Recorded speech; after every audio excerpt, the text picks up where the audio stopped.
Inquiry committee जो कायम की गई, इसमें पब्लिक हियरिंग रखी गई थी। इसका मैं खैर मकदम भी करता हूँ और ये समझता हूँ कि तेलंगाना गवर्नमेंट की जानिब से जो 12% तहफ़्फ़ुज़ात की बात की गई थी, मुसलमानों को एक पेपरमेंट और चॉकलेट देने का ये काम किया जा रहा है। ये कमेटी बेफैज़ साबित होगी। अगर केसीआर साहब अगर इतने ही संजीदा हैं तो सच्चर कमेटी को नाफिज करके बताएं। सच्चर कमेटी की रिपोर्ट वाज़े तौर पर आ चुकी हैं। जबकि आंध्रा और तेलंगाना का जब इशू चल रहा था तो बार बार ये बात कही जा रही थी कि आंध्रा वालों ने तेलंगाना वालों पर बहुत जुल्म किया है, जिसकी वजह से अलहदा तेलंगाना की ज़रूरत है। जब ये बात को मुद्दा बनाकर तेलंगाना हासिल किया गया तो केसीआर साहब के पास क्या मुसलमानों की पसमानदगी का कोई सबूत नहीं है?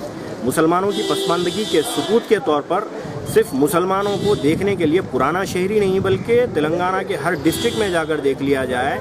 जो मुसलमान 27% सरकारी नौकरियां रखता था, आज मुसलमान 1.5% सरकारी नौकरियों पर आ चुका है कि आज मुसलमान चपरासी तक आपको मिलने के लिए सरकारी महकमों के अंदर दस्तयाब नहीं है। तो फिर और कौन सी तहकीक की ज़रूरत है और किस तरह के सबूत की ज़रूरत है जो इस कमीशन के ज़रिए केसीआर साहब हासिल करना चाहते हैं?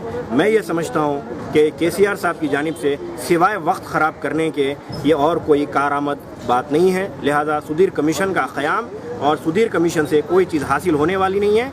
आने वाले इलेक्शन से साल या 1.5 साल पहले हो सकता है कि केसीआर साहब इस कमीशन को सामने रखकर कुछ फ़ीसद तहफ़्फ़ुज़ात दे दें, जो कि मुसलमानों का वक्त ख़राब करने के अलावा और कोई काम वाली बात नहीं होगी। शुक्रिया।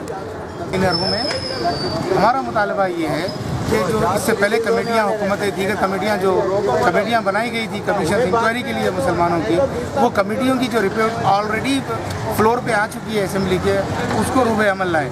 दूसरी बात यह है, ये कमेटियां बन रही हैं, अपनी रिपोर्ट्स असेंबली को पेश कर रही हैं, लेकिन उस पर अमल नहीं हो रहा। तो मैं समझता हूँ साबिक़ा में जैसा हुआ है, ये कमेटी का भी वही हाल होने वाला है।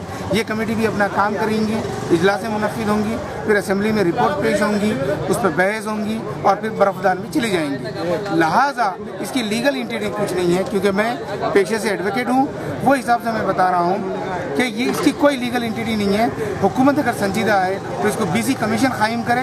बीसी कमीशन जो रिपोर्ट देती है उसकी बुनियाद पे हुकूमत को आसानी से कॉन्स्टिट्यूशन के दायरे में आप रिजर्वेशन मुसलमानों को दे सकते हैं। बीसी कमीशन के बजाय आप ये जितने भी कमीशन कायम कर रहे हैं, ये सिर्फ दिल बहलाई है और हुकूमत आवाम को, मुसलमानों को धोखा दे रही है।